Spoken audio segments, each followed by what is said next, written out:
दोस्तों, क्या आपने कभी सोचा है कि आपके सपनों का घर इतना महंगा क्यों होता जा रहा है? क्या बिल्डर्स आपस में मिलकर तय करते हैं कि फ्लैट कितने में बिकेगा? क्या रियल एस्टेट में भी चलता है कार्टेल गेम, जहां कीमत मार्केट नहीं मीटिंग में तय होती है? और सबसे बड़ा सवाल, क्या आप अनजाने में एक ऐसे खेल का हिस्सा हैं जहां हर बार नुकसान सिर्फ आपका होता है?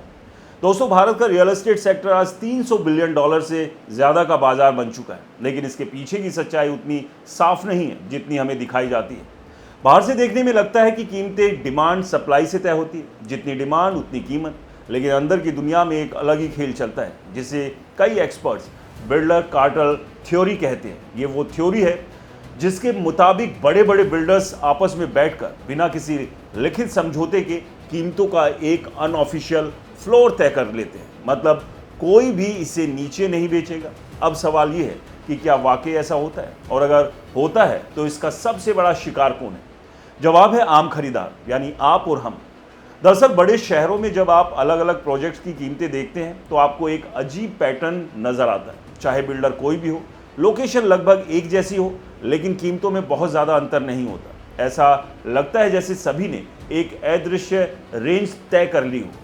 उदाहरण के तौर पर अगर किसी इलाके में 2 BHK की कीमत 80 लाख से 90 लाख के बीच चल रही है तो कोई भी बिल्डर अचानक 60 लाख में वही फ्लैट ऑफर नहीं करता, भले ही उसके पास अनसॉल्व इन्वेंट्री पड़ी हो।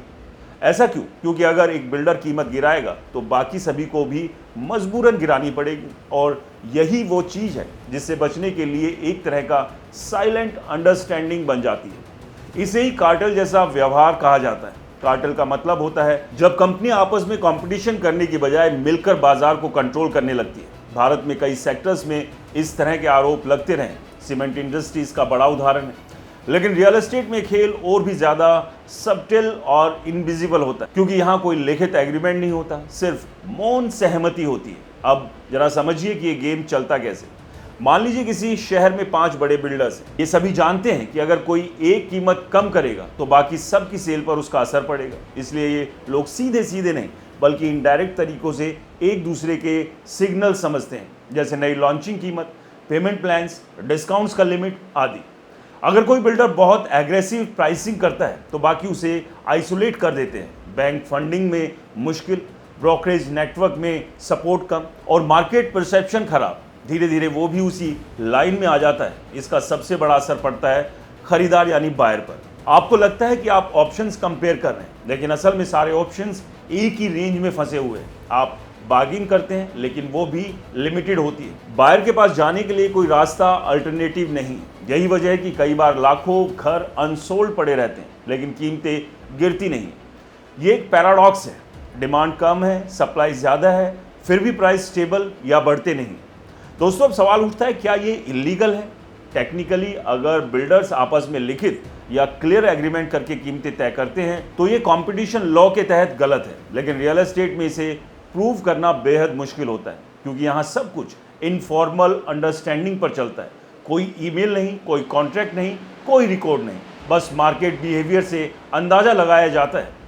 एक और इंटरेस्टिंग एंगल है लॉन्च प्राइस और एक्चुअल सेलिंग प्राइस का फ़र्क। कई बार बिल्डर ऑफिशियल प्राइस ज़्यादा रखते हैं लेकिन अंदर ही अंदर सिलेक्टिव बायर्स को डिस्काउंट दे देते हैं। इससे मार्केट में इल्यूजन बना रहता है कि कीमतें हाई हैं, जबकि असल में कुछ डील्स लोअर रेट पर हो रही होती है। इससे 2 फायदे होते हैं। एक, ओवरऑल मार्केट प्राइस गिरता नहीं। दूसरा, अर्जेंसी क्रिएट होती है कि अभी नहीं लिया तो बाद में महंगा पड़ेगा।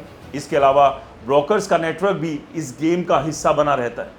बड़े बड़े ब्रोकरेज फर्म को एक तरह का गाइडलाइन मिल जाता है कि किस प्रोजेक्ट को कैसे पुश करना है और किस प्राइस बैंड में डील करनी है। अगर कोई ब्रोकर बहुत ज़्यादा नेगोशिएट करके डील तोड़ने की कोशिश करता है तो उसे फ्यूचर प्रोजेक्ट्स में एक्सेस नहीं मिलता, यानी पूरे इकोसिस्टम में एक तरह की अलाइनमेंट बन जाती है।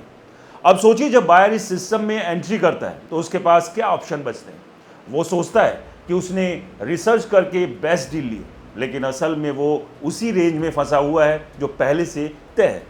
यही कारण है कि कई फाइनेंशियल एक्सपर्ट्स आजकल कह रहे हैं कि रियल एस्टेट में ट्रू प्राइस डिस्कवरी नहीं हो रही। मतलब जो कीमतें दिख रही हैं वो मार्केट की नेचुरल फोर्सेस से नहीं बल्कि कंट्रोल डायनामिक्स से बन रही है। लेकिन इसका मतलब ये नहीं है कि हर बिल्डर कार्टेल का हिस्सा है या हर जगह ऐसा ही होता है। छोटे शहरों में और छोटे बिल्डर्स के बीच कंपटीशन ज़्यादा खुला होता है, जहां प्राइस वेरिएशन भी दिखता है।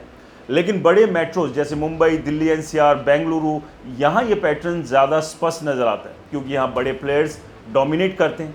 अब सबसे बड़ा सवाल, बायर क्या करें? सबसे पहले सिर्फ एडवर्टाइज्ड प्राइस पर भरोसा मत कीजिए, हमेशा मल्टीपल प्रोजेक्ट्स कंपेयर करें, हिडन डिस्काउंट्स के बारे में पूछें और रेडी टू मूव्स प्रॉपर्टी पर ज़्यादा फोकस करें जहां नेगोशिएशन की गुंजाइश ज़्यादा होती है। दूसरी बात, रीसेल मार्केट को इग्नोर मत करो, कई बार वहां आपको जेन्युइन मार्केट ड्रिवन प्राइस मिल सकता है क्योंकि इंडिविजुअल सेलर्स कार्टेल का हिस्सा नहीं होते।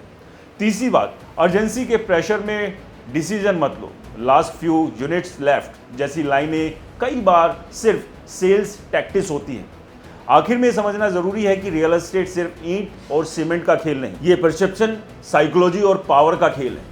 और जब तक ट्रांसपेरेंसी नहीं बढ़ेगी तब तक बायर हमेशा इस इनविजिबल गेम का हिस्सा बना रहेगा। दोस्तों, क्या आपके साथ भी कभी ऐसा हुआ है? क्या आपने भी इस पैटर्न को महसूस किया है?